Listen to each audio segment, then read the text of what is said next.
Sit back, relax, and let's dive into the story. Once upon a time in the vibrant and bustling city of Calabar, the sun was just beginning to cast its golden, heavy rays over a massive unfinished building standing proudly at the center of a chaotic construction site.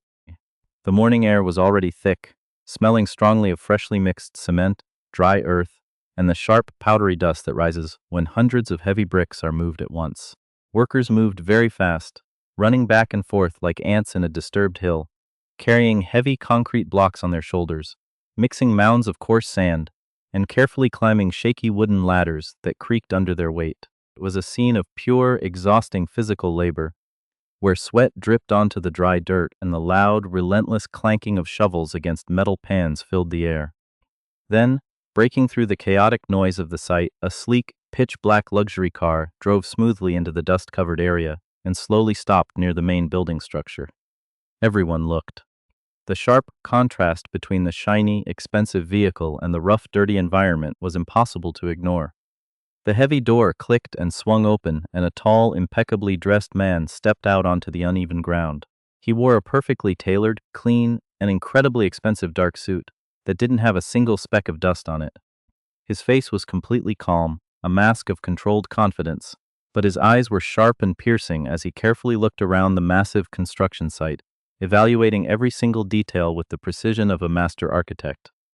This was Mr. Daka, a prominent billionaire whose name had recently become the talk of the business world, having just returned from overseas a few months ago after building an empire abroad. Now, he was back in his home country, building his primary corporate headquarters from the ground up, a monumental project that symbolized his immense power and success. This construction site, this towering concrete structure, the land it stood on, it was all entirely his. He looked around slowly, feeling a deep sense of pride, but beneath that pride was a lingering emptiness, a quiet mystery that had been haunting him since the moment his plane touched down in the country. He turned slightly to his personal assistant, a young woman standing closely beside him, holding a high-tech digital tablet in her hand, ready to note down any command. "Please call everyone I have meetings with today, Mr." Daka said in a calm, deep, yet authoritative voice that commanded instant respect. "Let them know I will be a little late. I want to take some time to look around my building site myself before anything else." "Yes, sir," she replied quickly, her fingers already flying across the screen to adjust his tightly packed schedule. As she began to make the necessary calls, Mr. Daka took a few slow steps forward, stepping deeper into the dusty heart of the site. But then he suddenly paused, his entire body freezing mid-stride. From a distance, through the haze of swirling dust and the glare of the morning sun, Mr. Daka noticed someone who stood out from the rest of the young, muscular laborers. It was an elderly woman, her back slightly bent from the heavy weight of old age and years of hard work. He watched, spellbound and suddenly breathless, as she bent down low, her fragile, trembling hands gripping the edges of a massive metal pan filled to the brim with heavy, wet mixed cement. With a visible, painful struggle that made her entire body shake, she managed to lift the crushing weight onto her head, balancing it carefully on a small, rolled-up piece of cloth. After lifting it, she took a slow, agonizing step forward, her worn-out sandals sinking into the loose dirt, as she began to walk toward the bricklayers. She was working as a common day laborer, serving the young men on the site, doing the most brutal, back-breaking work imaginable for a mere pittance. Mr. Daka stood absolutely still, the world around him fading into complete silence. His sharp eyes did not leave her for a single second, tracking every painful step she took. Something about the way she moved, the shape of her shoulders, the gentle dignity she maintained despite the dirt on her face, looked painfully, shockingly familiar. His heart became incredibly tense, squeezing tightly inside his chest as a sudden wave of heat rushed through his veins. Could it be? Was it even humanly possible? He was not entirely sure, his mind refusing to accept the terrifying contrast before him, but his soul knew the truth, and he simply could not ignore it. He waited, his breath caught in his throat, watching as she finally reached the bricklayers and gently, carefully dropped the heavy pan filled with the thick cement mixture at their feet. A few moments later, wiping the sweat from her brow with the back of her dirty sleeve, the elderly woman turned around and started coming back along the path toward the cement pile. Mr. Daka stepped forward, completely abandoning his assistant, his footsteps accelerating as a desperate, overwhelming urgency took over his body. As she got closer and closer, His heart beat faster and faster, pounding against his ribs like a trapped bird, until his heart completely skipped a beat. The dust seemed to clear, the sunlight illuminating her face, and the horrific reality crashed down upon him. It was her, it was Mrs. Mbaku, the very same woman who had taken him in and raised him with boundless love when his own mother passed away into eternity. The same incredible woman who had sacrificed her own comfort, working day and night to train him in school and give him a future. The exact same maternal figure he had been desperately searching for with private investigators since the very day he came back to the country, only to be told she had vanished without a trace. But now she did not look like the proud, comfortable woman he remembered. She stood before him as a desperately poor, forgotten laborer, carrying wet cement on her head in the scorching heat. Unable to contain the raw agony breaking loose in his soul, he called out with a voice filled with absolute shock, terror, and heartbreak, "Mama!" The elderly woman stopped instantly, her body stiffening at the sound of that specific name spoken in that specific voice. She slowly looked up, her dim, tired eyes squinting against the bright sun to see the wealthy man standing before her. Mr. Daka felt a sharp physical pain in his chest, an emotional dagger piercing his heart as he saw her face up close, covered in gray dust, lined with deep wrinkles of sorrow, and her clothes torn and stained with white plaster. "Mama!" he called again, his voice trembling violently, tears threatening to spill from his sharp eyes. The woman looked at him closely, her old eyes scanning his expensive suit, his polished shoes, and then finally resting on his facial features. Suddenly, recognition sparked in her eyes, and her entire face softened, her lips parting as her eyes widened to the size of saucers. "Daka, my son," she said, her voice cracking, completely full of shock and disbelief, as if she were looking at a ghost. For a long, heavy moment, neither of them spoke, the entire universe seemingly stopping around them as the billionaire and the construction laborer stared at one another. "Mr. Daka stepped closer, his expensive shoes sinking into the mud, not caring about the dirt or the onlookers as he reached out to touch her trembling arms. "Mama, what are you doing here?" he asked, his voice filled with deep, agonizing worry and a burning confusion. "Why are you doing this kind of backbreaking work? How did this happen to you, Mrs. Mbaku lowered her eyes, a deep sense of shame and humility washing over her face as she looked at her dirty hands. "I'm working because I need to survive, my son," she whispered softly. Those simple, devastating words hit Mr. Daka more deeply than any physical blow could have ever done, shattering his heart into a million pieces. He looked at her tattered, dust-covered clothes again, her deeply tired face that carried the weight of the world, and her weak, fragile body that looked so thin. This was the exact same woman who once stood strong and proud, a pillar of hope, who once used every bit of her strength to help him become the billionaire he is today. And now, at 71 years old, an age when she should be resting in luxury surrounded by servants and comfort, she was still struggling like this just to buy a plate of food. Mr. Daka took a slow, deep breath, trying to control the immense anger and sorrow building up inside his chest. "No, this is not right. This can never be right," he said softly, his voice thick with emotion. "Please come with me right now." Mrs. Mbaku looked at him, a profound confusion and hesitation spinning in her eyes as she looked back at her empty cement pan. "My son, where are we going? I have a daily target to meet, or the overseer will not pay me," she asked, her voice trembling. "To the car, Mama," Mr. Daka replied firmly, gently taking the heavy metal pan from her hand and tossing it aside into the dirt. "You should not be doing this kind of work at this age, not while I am alive." She hesitated for a brief moment, looking at her dirty clothes, and then at the pristine luxury vehicle, feeling unworthy but then slowly, trusting the boy she raised. She followed him. They walked side by side across the dusty, uneven ground of the construction site, the wealthy billionaire holding the arm of the poor elderly laborer, a sight that made every worker on the site stop their shovels and stare in absolute amazement. Mr.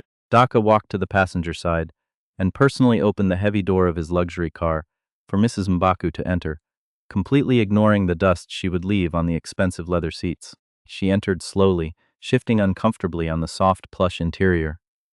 Mr. Daka entered right after her, sitting in the back seat beside her, his hand never leaving hers. His personal assistant stood outside on the gravel, her mouth wide open in absolute shock, frozen in place. She had worked for Mr. Daka for years, and had never seen her powerful, unyielding boss behave with such raw vulnerability and emotion before.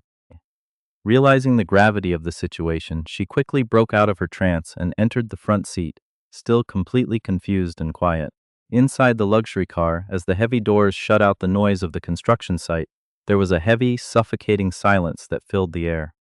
The driver started the engine, and the car smoothly left the dusty site, joining the busy, chaotic streets of Calabar. As the car moved gracefully through the thick morning traffic, Mrs.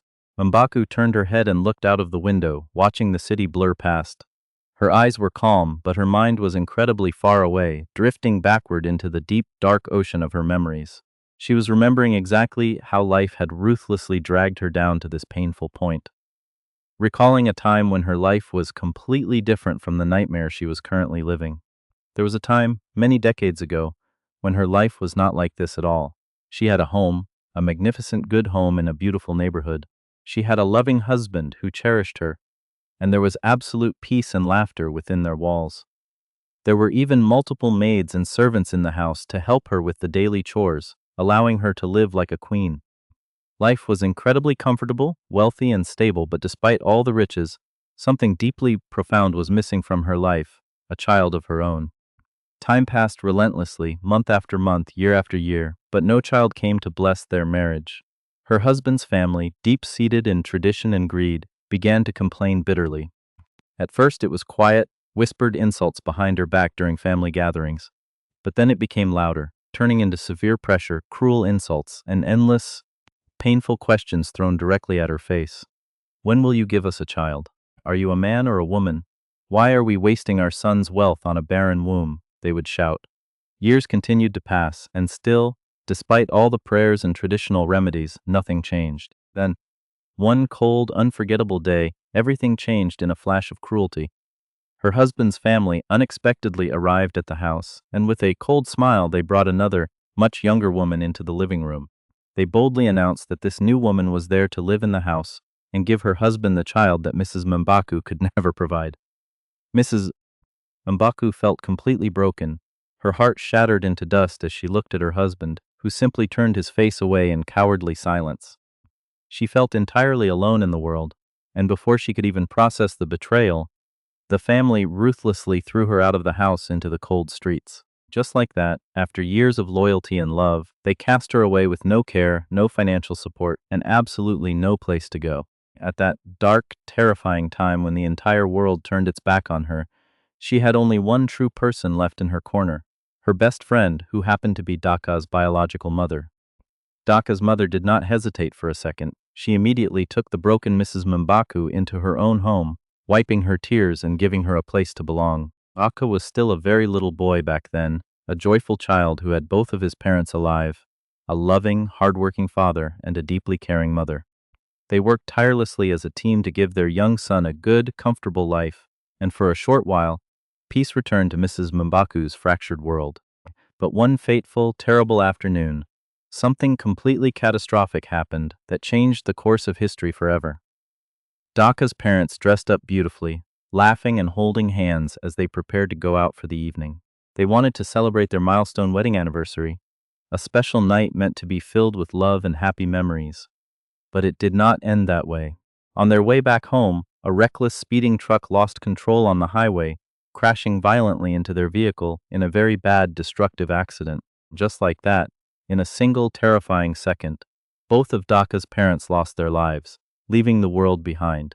Everything changed instantly, and the dark clouds of greed descended upon the household. Greedy, distant family members who had never contributed anything to the family's well-being suddenly arrived like vultures, but they did not come to comfort the crying child. They came solely for the valuable properties, fighting over the cars, the bank accounts, and the family house. They greedily took absolutely everything they could lay their hands on, leaving the massive house completely empty and locked up. But when it came to the little boy Daka, every single one of those wealthy relatives suddenly looked away, refusing to take any form of responsibility. No one agreed to take him in, no one was willing to spend a single coin to feed him, and no one cared whether he lived or died on the streets. Daka was only 6 years old at that tragic time, a helpless orphan standing in the middle of an empty room, crying bitterly for his mother, Mrs. M'Baku stood there in the corner of the room, watching the sheer disgusting display of human greed. her heart feeling incredibly heavy and broken for the boy. She looked at the little frightened boy who was left all alone in the cruel world, with absolutely no one left to care for him or shield him from the storm. He was utterly confused, completely helpless, staring at the floor with tears streaming down his chubby cheeks, and that was the exact, life-changing moment she stepped in. "I will take him," she said to the greedy relatives, her voice ringing out with fierce determination. "I will raise him as my own blood, and none of you will ever lay a finger on him." Luckily for her, before the tragedy occurred, she had already started a small, humble food business in the local market with the financial help and support of Daka's late mother. She had managed to save some money from the business over the months. It was not a fortune, just a small amount, but it was enough to rent a tiny single room in one of the poorest quarters of Calabar. That was the humble place where she took the young Daka, a very small place, simple and lacking luxury, but incredibly safe and filled with unconditional love. From that very day she became everything to him, his mother, his father, his protector, and his teacher. She worked until her fingers bled to make sure he was fed. She went without food just so he could have a school uniform, and she constantly guided his steps, ensuring he stayed away from bad company. She did her absolute best, pushing through the cold nights and the exhausting days, just so he could have a chance at a better life than the one she was living. Daka grew up to be a very bright, incredibly intelligent boy who loved to read books by the dim light of a kerosene lamp every night. He was consistently the best student in his entire class, always coming first in every examination, his brilliant mind shining brightly despite their crushing poverty. Years passed by like a rushing river, and Mrs. M'Baku continued to do her absolute best to sponsor Daka through his education, sacrificing her health to pay his fees from his early school days all the way to high school. He was now in his final year of high school, a tall, handsome teenager on the verge of adulthood, when one quiet evening, Mrs. M'Baku called him to sit by her side. Earlier that afternoon, while selling her food in the market, she had overheard a wealthy neighbor telling her son to apply for an ongoing, highly competitive foreign scholarship program. She had listened carefully to every single detail, her heart racing as she immediately thought about Daka's incredible academic talents. She knew deep in her soul that he was remarkably smart, but she also knew with heartbreaking certainty that her small food business could never generate enough money to send him to a proper university. So, gathering her courage, she made up her mind to tell him the truth about their financial dead end. "My son," she said gently, looking into his bright eyes, "I have tried my absolute best to make sure you reach this point in your life, but I am deeply worried about the future." Daka looked at her, noticing the deep lines of anxiety on her forehead. He frowned slightly with concern. "Worried about what, Mama? Is something wrong with the business?" he asked. Mrs. M'Baku sighed heavily, a wave of sadness washing over her tired face. "I don't have enough money to send you to the university, Daka," she said honestly. "I'm sure you have seen how much we have struggled just to pay your high school fees up to this final point." There was a long, heavy silence for a moment as Daka looked down at his books, the harsh reality of poverty setting in. Then she reached out, lifting his chin, and looked at him with immense pride. "But you are very smart, my son, smarter than anyone I know," she added. "You should apply for that foreign scholarship the wealthy neighbors are talking about." Daka listened closely, a spark of hope igniting in his young chest. "A scholarship that takes people abroad, Mama?" he asked. She nodded quickly, a hopeful smile appearing on her face. "Yes, my son. If you apply and get it, they will send you abroad to study in a great university completely for free." Daka was quiet for a long time, his mind racing as he thought about the immense sacrifice she had made for him. Many times, he had sat awake at night, watching Mrs. M'Baku return home long after dark, her feet swollen, her back aching, completely exhausted because of him. He knew she was suffering deeply just to keep him alive, and he wanted nothing more than to change their story and take her out of poverty. "I will try with everything I have, Mama," he said firmly. Mrs. M'Baku looked at him, her eyes shining with tears of hope. "You must do your absolute best, Daka. This is our only chance," she said. "I will not let you down, Mama, I promise," Daka replied, his determination hardening into steel. A few days later, Daka went to the city center to formally apply for the international scholarship. The scholarship was a massive one, a prestigious global program funded by international organizations, the exact kind of program that takes only the absolute best, most exceptional students abroad to study for free. And from that very moment, Daka knew This was the ultimate golden opportunity he had been preparing for his entire life. He studied day and night, barely sleeping, memorizing textbooks and practicing equations under the moonlight until his eyes burned with exhaustion. He wrote the rigorous examinations with absolute focus. He attended the intense panel interviews with confidence, and he gave the process absolutely everything he had in his soul. And when the final, highly anticipated results were posted on the grand bulletin board, his name was sitting proudly at the absolute top of the list. He had passed with flying colors. He had won the prestigious scholarship against thousands of other applicants. Mrs. Mbaku was completely overjoyed when he broke the news, tears of pure happiness filling her eyes as she wrapped her arms around him. "My son, my beautiful son," she said, holding his hands tightly. "You have done so well, your parents are smiling in heaven." But even in the midst of their grand celebration, a dark, unexpected problem quickly arose to threaten their dreams. Travel to a foreign country was far from free. The scholarship covered tuition, but the official documents needed a lot of money, the passport processing needed money, the visa fees needed money, and the flight preparations required funds they simply did not possess. Mrs. Mbaku, true to her resilient spirit, refused to give up on Dhaka's future. She began to work twice as hard, waking up at 3 in the morning and staying much longer in the market, shouting until her voice was hoarse to sell her food. But even with all her desperate, exhausting efforts, the money she gathered was still not anywhere near enough to cover the mounting legal and travel costs. She sat alone in her room one night, thinking deeply, her heart heavy with the fear of failing her boy at the finish line. Then she made a terrifying, incredibly difficult decision that would alter her life forever. Mrs. Mbaku went to a ruthless local moneylender and took a massive high-interest loan. To secure the money, she was forced to use her small market shop, the only source of income she had in the world, as collateral. It was an incredibly dangerous gamble. If anything went wrong, if she missed the strict payments, she could lose everything she owned in the blink of an eye. But as she signed the paperwork, she did not care about the risk to herself. All she cared about, all that mattered in her entire universe, was Dhaka's bright future. She added the loan money to her meager life savings, successfully securing his visa and ticket, and pushed herself even harder to make the daily loan repayments. She worked every single day without a single break, resting very little, her health deteriorating rapidly. Sometimes she came home very late at night, coughing from the cold wind, completely broken by fatigue. But she never once complained in front of Dhaka, because deep inside her heart she carried a sacred promise.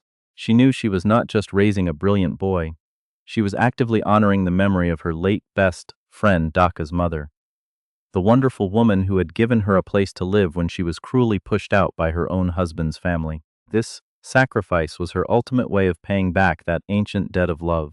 Now, as the memory faded and the luxury car drove smoothly into a magnificent state housing estate, the most exclusive, expensive billionaire neighborhood in all of Calabar, where Mr. Dhaka had purchased a sprawling mansion after returning to the country, the billionaire glanced slightly to his left, looking at her weathered face. "Mama, I am so incredibly sorry you had to go through all this pain while I was away. I am so sorry for the silence," he said, his voice breaking with deep emotion. But Mrs. Mbaku did not respond immediately. She was still staring blankly out the window, her mind caught in the heavy web of her thoughts. "Mama! Mama, Mr. Dhaka called out gently, squeezing her hand to bring her back. Mrs. Mbaku blinked quickly, shaking her head as she turned to face him, looking a bit startled. For a moment she said nothing, adjusting to the bright reality of the luxurious car interior. Then she looked at him properly, her old eyes becoming clear and focused. She was no longer trapped in the painful memories of the past. She was back in the beautiful present, sitting directly beside the little boy she had raised with her tears, the boy who had now become an immensely great, powerful man. "Sorry, my son," Mrs. Mbaku said gently, a soft smile returning to her lips. "I was completely lost in thought, remembering the old days." Mr. Dhaka nodded understandingly, continuing to drive deeper into the estate. Just then, the luxury car slowed down significantly, turning into a quiet, incredibly peaceful street lined with massive palm trees. The houses there were absolutely gigantic, beautiful architectural masterpieces with clean, sparkling driveways and perfectly manicured green lawns. Everything looked calm, wealthy, and serene, completely different from the chaotic noise, heavy dust, and shouting of the construction site where he had found her. The car stopped gracefully in front of a massive, automated black gate that began to open slowly, revealing a stunning mansion inside. Mr. Daka drove the car into the compound and brought it to a final stop. He stepped out of the vehicle quickly, his long strides taking him around to the passenger side, where he personally opened the door for her. "Careful, Mama. Take it easy," he said with utmost reverence, holding her fragile, dusty hand gently as she stepped down onto the clean ground. Mrs. M'Baku looked around the massive compound, her eyes completely filled with overwhelming surprise and awe. She had never seen a place of such immense wealth and beauty up close in her entire 71 years of life. The personal assistant, who had remained completely quiet and observant throughout the entire ride, also stepped out of the front seat, watching everything with wide eyes, still trying to fully comprehend the miraculous event unfolding before her. Mr. Daka turned to his assistant with a serious, unyielding expression. "You can go home for the rest of the day," he said plainly. She looked at him in surprise. "But sir, what about the board members?" she asked. "Call everyone I was supposed to meet today," he commanded, his voice leaving no room for argument. "Tell them I will see them tomorrow. Today my family comes first." "Yes, sir," she replied respectfully, taking her tablet and leaving the compound immediately. Mr. Daka turned back to Mrs. M'Baku, his face softening completely. "Come, Mama, let us go inside," he said gently, guiding her toward the massive front doors. He led her inside the grand house, where the air was cool and smelled of expensive lavender. The place was absolutely quiet, neat, and beautifully arranged with Italian furniture and crystal chandeliers. He carefully helped her sit down on a massive, incredibly soft leather chair in the center of the living room. "Please, sit here and relax, Mama," he said. Mrs. Baku sat down slowly, her body sinking into the luxurious cushions as she continued to look around the high ceilings, still taking everything in, wondering if this was all a beautiful dream she would soon wake up from. Mr. Daka remained standing for a moment, looking down at the woman who had sacrificed everything for him, his heart burning with a mixture of intense gratitude and an undercurrent of rage at the circumstances that had brought her to this point. He raised his voice slightly, calling out into the spacious hallway, "Mary!" Almost instantly, the young cook came out quickly from the kitchen, wiping her hands on a clean apron, her eyes widening slightly as she took in the sight of the dusty, elderly woman sitting on the premium leather sofa. "Yes, sir," she said, bowing her head respectfully. Mr. Daka looked at her with an absolute seriousness that made his expectations crystal clear. "Please prepare a sumptuous meal for Mama, something incredibly nice, traditional and nourishing, and make it fast," he commanded. "Yes, sir, right away, sir," she replied and hurried back into the kitchen, the sounds of pots and pans clinking beginning to echo faintly from behind the double doors. Mr. Daka turned back to Mrs. M'Baku and sat close to her on the edge of the adjoining sofa, his sharp face dropping its usual corporate sternness, completely breaking down into a look of deep, sorrowful remorse. "Mama, I am so sorry," he said, his voice dropping to a low, painful whisper. "I am really truly sorry for everything you have been through while I was away across the ocean." Mrs. M'Baku looked at him quietly, her weathered hand resting on her lap, her expression filled with a calm, maternal grace that seemed entirely out of place given her tattered clothing. "Mr. Daka continued, the words pouring out of him like a floodgate opening after years of containment. "I called you so many times, Mama," he said, leaning closer, his eyes searching hers for forgiveness. "I called almost every single day during my first 2 years abroad." He shook his head slowly, a heavy sigh escaping his lips as the painful memories of his early days in exile rushed back. "I kept hoping, praying to God that one day the call would finally go through, that I would hear your voice reassuring me from across the miles." Mrs. M'Baku listened intently, her eyes softening as she realized the boy had never actually abandoned her in his heart. "But I simply could not reach you, no matter how many times I dialed," he added, his hands gesturing with a sense of lingering helplessness. "I didn't know who else to call in the entire city. I didn't have our old neighbor's phone number, and his son didn't have a mobile phone when I was leaving the country all those years ago." Mrs. M'Baku nodded slowly, a tear finally breaking free and tracking a clean line through the gray cement dust on her cheek. Mr. Daka continued, his voice growing tense with frustration at the missed connections of the past.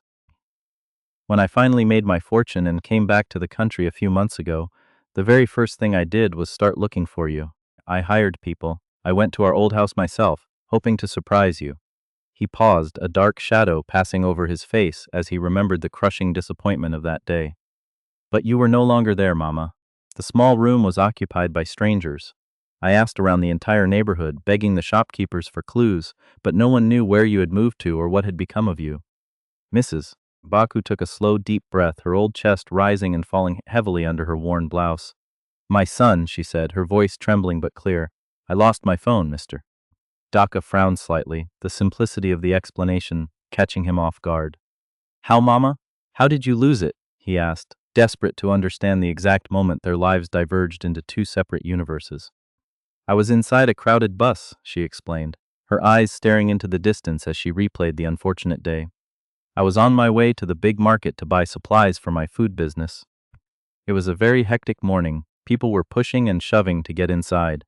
When I finally came down from the vehicle, I reached into my bag, and the phone was completely gone. I don't know how it happened, whether it slipped out or if someone purposely took it from me. I couldn't find it anywhere, and your foreign phone number was saved entirely inside that phone. She looked up at him, a profound expression of regret filling her wrinkled features. If I had only known that I would lose it so easily, I would have written your number down on a piece of paper and kept it safely locked away in my wooden box, she said, her voice heavy with the burden of old regrets. But Mama, even if you lost the physical phone, you could have easily retrieved your phone number, Mr. Daka said, a slight touch of modern frustration in his voice, realizing how easily the tragedy could have been averted. Mrs. Baku looked completely confused, her brow furrowing deeply. Retrieve? She asked, tilting her head. What do you mean by retrieve, my son, mister? Daka took a deep breath, realizing the massive generational and technological gap that had kept them apart, and explained gently. The telecommunication company you got the SIM card from, they have offices all over Calabar. They can easily give you a brand new SIM card with the exact same phone number if you lose your old one, as long as you show them your identification. Mrs. Mbaku looked down at her dusty lap, a deep sense of inadequacy washing over her. My son, you know I am an old woman, she said softly, her voice full of a quiet, heavy sadness. I don't understand how these modern things work. I didn't know such a thing was even possible. Then she paused, her expression shifting from simple sadness to a stark, chilling fear as she prepared to reveal the true turning point of her downfall. My son, something else happened after that, she whispered. Mr. Daka looked at her closely, his posture stiffening as he sensed the entry of a dark force into her narrative. What is it, Mama? Tell me everything, he insisted, his face hardening. The loan, she said simply, the word hanging in the air like a heavy, suffocating fog. Mr. Daka's face changed instantly, his eyes narrowing as he remembered the financial gamble she had taken to secure his flight ticket. What about the loan, Mama? What happened to it? He asked, his heart beginning to pound with a protective rage. I could not pay it back, she said, her voice dropping so low it was almost swallowed by the vastness of the living room. Mr. Daka became completely still, his muscles freezing. I tried my absolute best. I worked until my bones ached, but things became incredibly hard after you left, she added, her small frame shaking slightly with the memory. The interest on the money was too high, and the local economy crashed. One afternoon, while I was serving customers at my shop, some cruel men arrived. Her voice became very low, laced with the lingering trauma of that day. They were sent directly from the loan company. I begged them. I fell to my knees in the dirt, crying and asking for just one more month. She swallowed hard, the injustice of the memory burning fresh in her soul. But they did not listen to a single word. They carried my goods, they smashed my tables, and they locked the doors. They took everything from me, Daka. My shop, my livelihood, my goods, everything I had built to survive. I was left with absolutely nothing. Silence filled the massive, luxurious room, a suffocating, heavy silence that stood in stark contrast to the opulence surrounding them. Mr. Daka did not speak a word, his face transforming into a mask of pure, unadulterated fury as he listened to the details of her humiliation. He was listening intently, but inside his chest a storm was brewing, a tempest of righteous anger against the people who had dared to mistreat the woman who gave him his life. I could not even pay the rent for our small room after that, Mrs. Baku continued, her eyes fixed on the floor. So I was forced to move to a much smaller, broken place on the very poor side of the city. I started doing different menial jobs, anything I could find, sweeping floors, washing clothes for wealthy families who looked down on me, until my body became too weak for that. and I eventually ended up at that construction site, carrying cement for a few coins a day. Mr. Daka took a very deep breath, closing his sharp eyes for a long moment to prevent himself from breaking down or lashing out in anger in front of her. Then he opened them again, his gaze fierce with the absolute promise of restoration. "Mama," he said slowly, his voice thick with a solemn unbreakable vow, "I am sorry. I am so incredibly sorry for every single ounce of pain and humiliation you went through while I was living in comfort across the sea." Mrs. Mbaku looked at him, her eyes shining with an absolute, unconditional love that showed she harbored no anger or resentment toward him. She knew with certainty that it was not his fault. Just then, a rich, mouth-watering aroma of freshly cooked traditional food began to fill the vast house, breaking the heavy tension in the room. Not long after, Mary the cook came out from the dining area, bowing low. "Sir, the food is completely ready," she said softly. Mr. Daka nodded slowly, regaining his composure. "Go ahead and set the table," he replied. A few minutes later, an array of delicious, steaming dishes was arranged neatly on the grand mahogany dining table. Mr. Daka stood up, extending his hand to her with the utmost respect. "Mama, let us go and eat," he said gently. He helped her up from the deep leather chair, supporting her frail frame as they walked slowly toward the dining table. Mrs. Mbaku sat down on the high-backed upholstered chair, looking at the feast before her, and then she looked around the magnificent house once more. Everything felt entirely new to her. Everything felt incredibly strange, as if she had suddenly been transported into a different dimension, far away from the dirt and toil of her daily existence. They began to eat in silence, the quietness of the room broken only by the soft clinking of expensive silver cutlery against porcelain plates. Mrs. Mbaku looked around the vast space again, her mind still trying to reconcile the little boy she fed with scraps with the man who owned this palace. "My son," she said slowly, breaking the silence. "This house, it is very beautiful, more beautiful than anything I could have ever imagined." Mr. Daka smiled a little, a genuine, warm expression breaking through his stern corporate exterior. "Thank you, Mama," he said softly. She looked at him deeply, her eyes searching his face, and then she finally asked the burning question that had been resting in her mind since he stepped out of that luxury car. "How did you do it, Daka?" she asked, her voice filled with genuine wonder. "How did you become this phenomenally successful after leaving with nothing but a small suitcase, Mr.?" Daka paused, placing his spoon down deliberately on the table, his eyes locking onto hers with deep respect. "Mama, it was not easy at all," he said, his tone turning serious as he prepared to reveal the hidden trials of his journey. "When I first arrived abroad, I thought everything was already completely settled because of the scholarship," he continued, shaking his head at his own youthful innocence. "But I later found out, to my absolute horror, that the scholarship only covered my university tuition fees. It didn't cover a single thing else." Mrs. Mbaku frowned slightly, her motherly instincts flaring up even retrospectively. "What about your feeding, your clothes, and your place to sleep, my son? How did you manage?" she asked, her heart aching for the struggles he had hidden from her. "I had to take care of all of those things entirely by myself, Mama," he replied. She looked incredibly surprised, her hands flying to her chest. "So what did you do in a strange land with no family?" she asked. "I worked, Mama."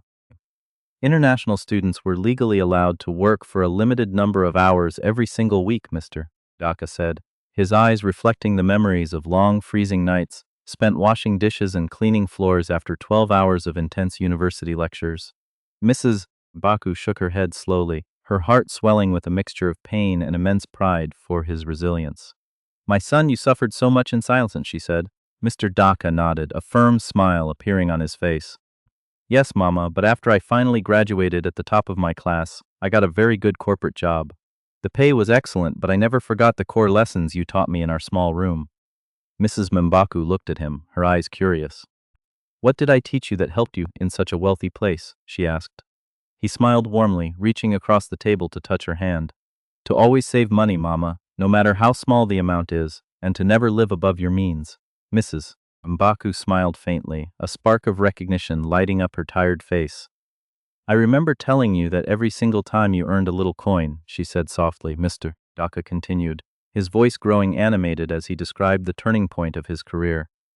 "Then, using those savings, I had a brilliant idea," he said. Mrs. Mbaku looked at him, listening closely to every single word. "I started investing the small money I saved into real estate," he continued, his eyes bright with the passion of a builder. At first it was very small, just buying neglected, broken pieces of property, but over time the investments grew rapidly.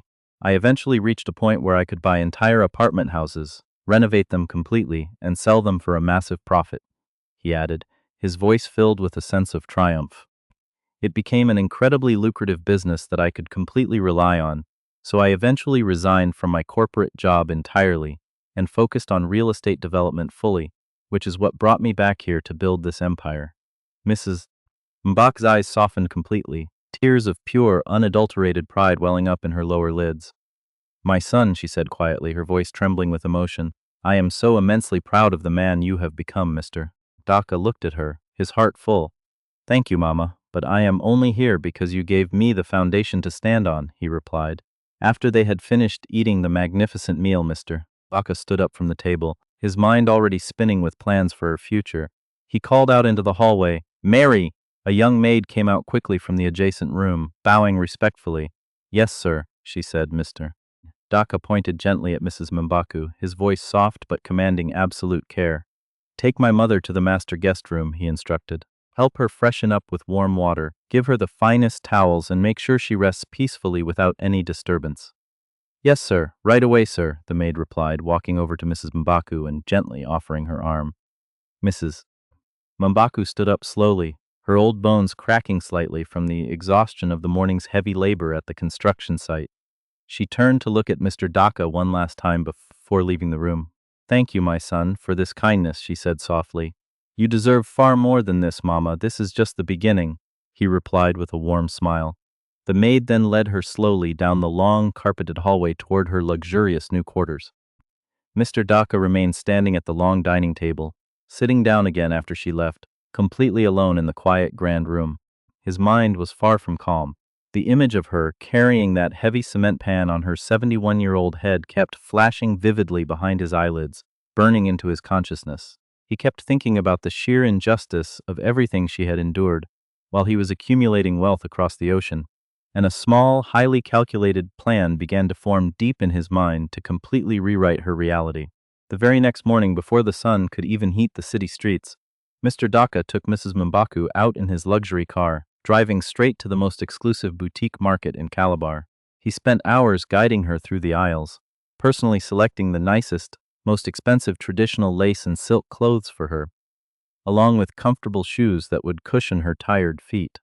She was incredibly happy, her laughter echoing through the store, a sound he hadn't heard in over a decade. When they finally arrived back at the mansion, the back seat piled high with designer bags, Mrs. Mbaku looked at him with an intense wave of emotion, her lips trembling. "My son, thank you so much for all of this," she said, her voice cracking. Mr. Daka shook his head firmly, stepping closer to her in the grand living room. "No, Mama, please do not thank me at all," he said, his voice thick with a sudden rush of emotion. "You deserve absolutely all of this and so much more. You are my true mother, the only one I have left." He took another step forward, his hands holding her frail shoulders. "You were there for me when the entire world abandoned me and I had absolutely no one. When my biological parents passed away so tragically, you didn't look at your own poverty. You didn't look at the burden. You simply took care of me with everything you had," he continued, the tears finally spilling over his own eyes as he spoke the truth out loud. "You did everything for me without a single day of complaining, Mama. You gave up your own youth, your own health, and your own comfort just for me. You denied yourself food, you denied yourself new clothes, you even risked everything by taking a dangerous loan just to ensure I could fly away to a better future." His voice became incredibly firm, filled with an absolute, unshakable authority. "Mama, I saw every single sacrifice you made back then, even when you thought I was too young to notice. And from this exact day forward, I promise you before God, I will take care of you as my own precious mother for the rest of your days on this earth." Mrs. Mbaku instantly covered her mouth with both of her wrinkled hands, her shoulders shaking violently as she could not speak a single word through the sheer weight of her tears. Tears kept falling down her face, washing away the last remnants of the dirt from the construction site. "My son," she said slowly, her voice filled with a powerful maternal blessing, "God will bless you beyond your wild dreams. He will preserve your wealth and keep you safe from all evil." Mr. Daka shook his head again, pulling her gently into his chest. "You deserve this, Mama. You deserve a life of pure peace and luxury," he said softly. My son, you have truly become an exceptionally good man, she whispered against his expensive suit. I am so happy, so incredibly happy today. Now I know that all my years of crying, all my years of suffering and heavy labor in the market were not in vain. Tears filled her eyes again, a release of decades of hidden sorrow, Mr. Daka stepped forward, wrapping his strong arms completely around her small, fragile frame, and they held each other tightly in the center of the grand room. This is your permanent home now, Mama, he whispered into her gray hair. You will never, ever have to look at a construction site again. You will never have to struggle or fight to survive another day in your life. I promise you this with my entire life. Tears streamed down Mrs. M'Baku's face as she pulled him into a warm, desperate embrace, the crushing weight of 71 years of hardship finally lifting from her tired shoulders. From that glorious day onward, Mrs. M'Baku no longer had to fight tooth and nail just to survive on the cruel streets of the city. She could finally rest her weary body, surrounded by love, security, and absolute abundance, and Mr. Daka, looking at her smiling face every morning, finally found a deep, profound peace in his soul, knowing he had done completely right by the wonderful woman who had once given him everything when he had absolutely nothing left in the world. My dear friends, as you watch this incredible journey unfolding, let this be a powerful reminder to never ever forget the people who held your hand and helped you when you were at the very bottom of life. True success is never measured by the size of your bank account, but by the size of your grateful heart. But wait, my friends, because this beautiful reunion is not the end of the story. It is merely the calm before a massive unexpected storm that is about to erupt from the shadows of the past. For you see, while Mrs. M'Baku was finally resting in the comfort of the mansion, the ruthless people who had stolen her shop, the greedy relatives who had abandoned Daka as a child, and the malicious overseer from the construction site were still out there, completely unaware that the little orphan boy had returned as a powerful billionaire. And very soon, a shocking coincidence would bring them all face to face in a high-stakes conflict that would test their loyalty, expose their dark secrets, and unleash the full, terrifying power of absolute karma upon their heads. While Mrs. M'Baku was finally adjusting to her luxurious new life of peace and comfort inside the grand mansion, a dark and insidious plot was brewing in the shadows of Calabar's ruthless commercial district. Mr. Daka, determined to completely restore the woman who had sacrificed everything for him, quietly initiated a deep, covert investigation into the specific microfinance loan company that had legally robbed her of her life savings and her beloved market shop all those years ago. He handed the task to a high-powered, fiercely sharp private investigator, demanding a complete dossier on the company's past and current operations. What the investigator uncovered within 48 hours sent a shockwave of cold fury straight through Mr. Daka's veins. The small predatory loan agency known as Apex Capital was not just a random business, but was actually owned and operated by none other than Chief Collins, the wealthy, arrogant maternal uncle who had spearheaded the cruel looting of Daka's biological parents' estate when Daka was just a helpless 6-year-old orphan. It was a terrifyingly wicked twist of fate.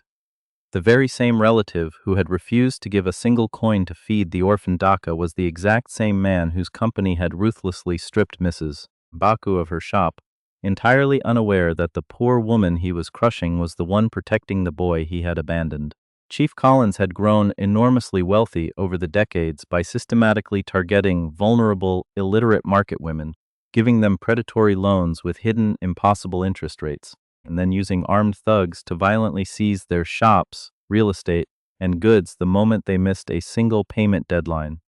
He was a man devoid of a conscience, a corporate vulture who celebrated his financial victories by drinking expensive wine while his victims wept in the gutters. He had absolutely no idea that the little boy he had thrown out like garbage was now a multi-billionaire real estate mogul holding the ultimate keys to his economic survival. At the exact same time, tension was building rapidly at Mr. Daka's main corporate headquarters, where his real estate megafirm was finalizing a massive, multi-million-dollar commercial contract to purchase and renovate a massive block of prime commercial properties in the heart of Calabar's main market district, the very same market where Mrs. M'Baku's shop had once stood. Chief Collins, whose predatory business was now facing severe financial stagnation due to heavy debts and reckless investments, was desperately trying to secure a meeting with the anonymous billionaire owner of Daka Group, hoping to sell his seized market properties to the firm at an inflated price to save himself from impending bankruptcy. Chief Collins, completely blinded by his own arrogance and greed, spent his mornings loudly boasting to his associates and his ruthless, abusive site overseer, a cruel man named James, about how he was going to manipulate the new billionaire in town and secure a massive financial windfall that would solidify his power forever. James, who was the exact same vicious overseer who had forced 71-year-old Mrs. M'Baku to carry heavy cement pans on her head for pennies at the construction site, was Chief Collins' right-hand enforcer, a man who took sick pleasure in insulting and underpaying the poorest laborers under his control. One rainy afternoon, Chief Collins sat in his lavishly decorated office, puffing on an expensive cigar, laughing coldly as he looked over the old fraudulent deed of ownership for the market shops he had violently seized from Mrs. M'Baku and several other desperate women years prior. These foolish, uneducated market women thought they could play with my money, Chief Collins mocked, his voice filled with a disgusting, chilling malice that would make any viewer's blood boil with intense hatred. They cried and begged on their knees, throwing dirt on themselves. But business has no room for pity. I took their shops, I sold their goods, and now this mysterious billionaire, Mr. Baka, is going to pay me millions for this very same land, making me richer than ever before. James, standing by the window, laughed loudly in agreement, rubbing his rough hands together with malicious glee. "Chief, you are an absolute genius," James bragged with a sycophantic grin. "Just like that old useless grandmother at the building site who kept begging me for a daily wage increase last week. She actually had the nerve to claim she used to own a shop in that very market before some powerful men took it." I laughed in her wrinkled face and threatened to beat her with a wooden plank if she didn't carry the cement faster. And then she suddenly vanished from the site the next day, probably crawled away to die in a ditch somewhere like the dog she is. Inside the grand mansion, completely oblivious to the wicked conversations of her past tormentors, Mrs.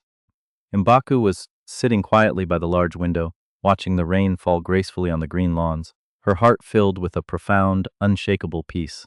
She looked down at her hands, which were now smooth, moisturized, and adorned with a beautiful gold ring Mr. Daka had bought for her, a stark contrast to the bleeding, blistered skin she possessed just days prior. Daka walked into the room slowly, his tailored suit immaculate, but his eyes carried a dark, storm-like intensity that he was trying desperately to hide from her. He knelt beside her chair, taking her hands in his voice soft but laced with a secret, powerful undercurrent of looming judgment. "Mama," he said gently, looking up into her sweet, maternal face. "Tomorrow is a very important day for my company. We are officially signing the final papers to acquire the Grand Market District where you used to have your business. I want you to accompany me to the corporate headquarters as my guest of honor." Mrs. M'Baku looked at him with a sudden wave of anxiety, her past traumas flashing before her eyes. "Oh, my son, the market? That place brings back so much pain to my old heart," she whispered, her voice trembling slightly. "That is the place where those cruel men from the loan company destroyed my life, where they called me a useless old woman and threw me into the dirt, Mr."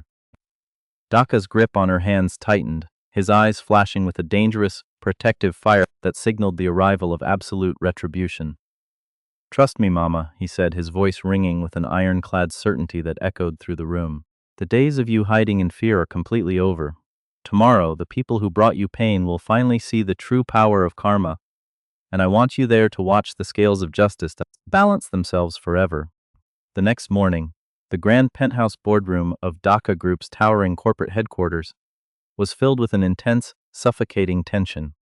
A massive, polished mahogany conference table sat at the center of the room, surrounded by wealthy investors, legal advisors, and corporate executives in high-end suits.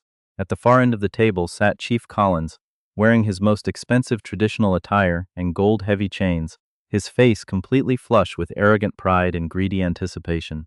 Standing right behind his chair was James, the cruel construction overseer, who had dressed up in a cheap, ill-fitting suit for the occasion, grinning maliciously as he looked around the luxurious glass office.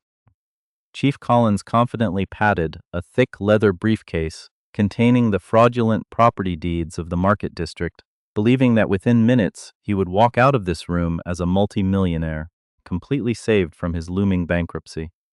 "Where is this famous Mr. Daka?" Chief Collins demanded loudly, looking at his gold watch, with a pompous sneer that made the surrounding executives frown. My time is incredibly valuable. I am handing over prime commercial land to his firm, and I expect the billionaire to show some respect to an established elder like myself. James leaned down, whispering with a sycophantic chuckle, Chief, let these wealthy city boys take their time. Once that pen hits the paper, we are going to celebrate with the finest champagne, and those pathetic market women we kicked out will never even know we made a fortune off their sweat. Just then, the heavy double-glass doors of the boardroom swung wide open with a loud, dramatic click, and a profound, freezing silence instantly dropped over the entire room. Step by step, Mr. Daka walked into the room, his towering figure radiating an immense, terrifying aura of absolute authority and cold, unyielding power. He wore a flawless, custom-tailored dark three-piece suit, his sharp eyes locked onto Chief Collins like a predator tracking its helpless prey. But what made everyone in the room gasp aloud in sheer, unadulterated shock was the person walking gracefully right beside him, her arm resting safely in his. It was Mrs. Baku, dressed like royalty in the most magnificent, expensive, rich lace attire, her hair beautifully wrapped, her skin glowing, and her demeanor exuding a quiet, untouchable dignity. Chief Collins' smug smile froze instantly on his face, his eyes widening to the point of tearing as his jaw dropped in absolute horror. He blinked rapidly, rubbing his eyes as his face turned from a flush red to a sickly pale white. Standing right behind him, James stared at Mrs. M'Baku, his mouth opening and closing like a fish out of water, his hands trembling violently as he recognized the old woman he had brutally insulted, underpaid, and threatened to beat with a wooden plank just days before at the dusty construction site. Mrs. M'Baku? Chief Collins stammered, his voice losing all of its arrogant strength, cracking into a pathetic, high-pitched squeak as he gripped the edge of the table to keep from falling out of his chair. What is the meaning of this? Why is this old market woman here? Mr. Daka walked slowly to the head of the table, his footsteps echoing like thunderclaps in the dead silence, and he gently, reverently pulled out the grand executive leather chair for Mrs. M'Baku, ensuring she sat down comfortably before he even looked at the villains. Then he leaned forward, placing both of his hands flat on the polished wood of the table, staring directly into the trembling soul of his wicked uncle. You call her an old market woman, Chief Collins, Mr. Daka said, his deep, resonant voice laced with a cold, terrifying fury that vibrated through the walls. But to me, she is the honorable mother who saved my life when you and the rest of my greedy relatives looted my parents' estate and left a 6-year-old orphan to starve in the gutters. The entire boardroom erupted into a wave of shocked whispers as the corpora T executives stared at Chief Collins with deep disgust. Chief Collins' heart skipped a beat as the brutal truth crashed into his mind like a locomotive. The mysterious, all-powerful billionaire he had been desperately begging to meet was the exact same little boy he had heartlessly thrown into the streets decades ago. Daka? My boy, my nephew. Chief Collins cried out, a sudden desperate panic taking over his entire body as he scrambled to his feet, sweating profusely through his expensive clothes, his hands waving frantically. Oh, thank God, it's you. There has been a terrible, massive misunderstanding. I didn't know it was you. If I had known, I would have searched for you. We are blood, Daka. We are family, mister. Daka's face remained a mask of absolute stone, his eyes flashing with a dangerous, righteous fire. Family? Mr. Daka asked, his voice dropping to a deadly, quiet whisper that was far more terrifying than a shout. When my parents died, you didn't see a nephew. You saw a house to steal, cars to sell, and bank accounts to drain. And when this saint of a woman, Mrs. M'Baku, took me in, your predatory loan company, Apex Capital, hunted her down, violently crushed her business, and threw her into a life of brutal poverty, forcing her to work as a laborer at 71 years old, mister. Daka then slowly turned his piercing glare toward James, who was actively trying to shrink into the shadows of the wall, his face drenched in sweat. And you, James, mister, Daka said, his finger pointing directly at the trembling overseer like a blade of judgment. You stood on my construction site, a site paid for by my billions, and you dared to insult my mother. You dared to make her carry heavy cement on her frail head, and you threatened her with violence. James fell to his knees instantly, his knees hitting the hard floor with a loud crack as he began to weep hysterically, grabbing his head in complete panic. Please, billionaire, sir? Please, great king, have mercy on me, James wailed, mucus running down his face as he humiliated himself before the entire room. I didn't know. I swear by God I didn't know she was your mother. Chief Collins told me to be ruthless with the workers. I was just following orders. Please don't destroy my life. I am a nobody. Chief Collins, realizing his entire financial empire was crumbling to dust in a single second, threw his pride into the garbage, rushing around the table and falling flat on his knees right before Mrs. Mbaku's chair, trying desperately to grab the hem of her expensive lace gown. "Mrs. Mbaku, Mama, please, I beg of you, look at me!" Chief Collins pleaded desperately, tears of pure terror pouring down his fat cheeks as his voice shook. "I am a wicked man, a greedy fool. I apologize for taking your shop. I will give it back to you tenfold. Please tell your son to have mercy on me. My business is completely bankrupt without this contract. The banks will seize my house, my cars, everything. I will be a beggar on the streets. Please call off your son, Mrs." Mbaku looked down at the wealthy, powerful Chief Collins, who was now groveling in the dirt at her feet like a dog, and her face carried no malice, only a profound, silent dignity. She quietly pulled her gown away from his dirty hands, looking up at Daka with calm, peaceful eyes. Mr. Daka stepped forward, completely stepping between them, breaking Chief Collins' desperate reach. "It is far too late for apologies, and there will be absolutely no mercy," Mr. Daka announced, his voice ringing out with the finality of a judge passing a death sentence. "Security, drag these criminals out of my sight immediately." Within seconds, several large armed security guards rushed into the boardroom, violently grabbing James and Chief Collins by their collars, dragging them screaming, crying, and begging down the long hallway as the executives watched in absolute awe. Mr. Daka then turned toward his lead legal counsel, his face filled with complete, undeniable triumph. "Tear up that fraudulent property contract, Mr. Daka ordered firmly. "We are not buying that market land from Chief Collins. Instead, we are initiating a full corporate takeover of Apex Capital, seizing every asset he owns, and we are handing the complete legal ownership of the entire market district directly to Mrs. Mbaku. Justice has finally been served." The swift and brutal wheel of karma did not stop spinning after that fateful morning in the boardroom, as the full, terrifying weight of justice crashed down upon the heads of the wicked. Within a matter of weeks, Chief Collins was completely stripped of his ill-gotten wealth. His predatory loan company was legally liquidated by Dhaka Group's elite legal team. His sprawling assets were frozen by the authorities, under charges of massive fraud and extortion against vulnerable citizens. He watched in complete, helpless despair as bank officials arrived with moving trucks, locking the gates of his mansion and seizing his luxury cars, forcing him out into the very streets where he had once heartlessly abandoned a 6-year-old orphan boy. With no money, no business, and his reputation utterly ruined, Chief Collins was reduced to a life of absolute poverty and exile, moving into a broken, crowded tenement building in the poorest slums of Calabar, fully tasting the bitter dregs of the misery he had inflicted on others. James, the abusive construction site overseer, fared no better. He was instantly fired from his job, blacklisted from every reputable construction firm in the country, and left entirely unable to secure employment. He was often spotted wandering around the city's streets in tattered clothes, begging for a single bowl of food, completely humiliated and broken by the undeniable power of his own bad karma. Meanwhile, the life of the kind, resilient Mrs. Mbaku changed in the most magnificent, breathtaking ways imaginable, turning her golden years into a literal paradise on earth. As the new undisputed legal owner of the entire Calabar Central Market District, she went from a poor laborer carrying heavy cement pans for pennies to a highly respected, immensely wealthy matriarch and philanthropist. She immediately used her new wealth to completely renovate the market stalls, abolishing the predatory rent systems, and ensuring that every single poor market woman had a safe, beautiful, and affordable place to conduct her business without fear of extortion. Mr. Dhaka built a magnificent custom-designed retirement mansion for her in the city's finest neighborhood, complete with lush gardens, private security, and a dedicated team of premium chefs and medical staff who anticipated her every single need with the utmost reverence.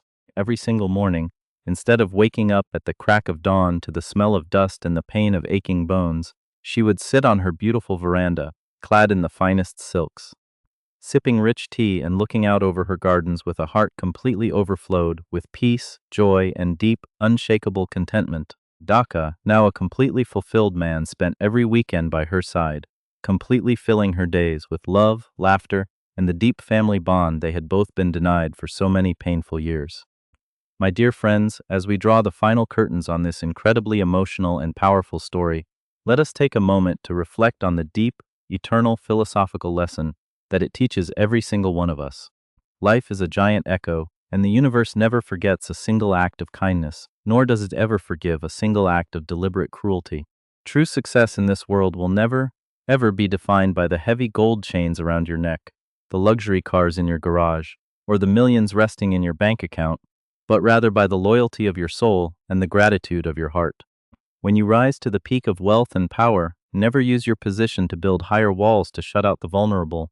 Instead, use your success to build longer tables to feed those who held your hands when you had absolutely nothing. Mrs. Mbaku sowed seeds of unconditional love and sacrifice into a broken, crying 6-year-old orphan, and decades later, the universe brought back a harvest of pure gold that completely transformed her life. Let this remind you to always treat people with absolute kindness, to honor those who sacrificed their today for your tomorrow, and to trust that karma will always balance the scales of justice in its own perfect time. What do you think about this incredible story of loyalty, betrayal, and absolute justice? How would you have reacted if you found the woman who raised you working as a poor laborer at 71 years old? Please pour your heart out and share your profound thoughts, emotions, and personal lessons in the comments section below, as I would truly love to read every single one of them. Guess what? A vastly more interesting, dramatic, and emotionally shocking story is already coming your way in just a few days, so make sure you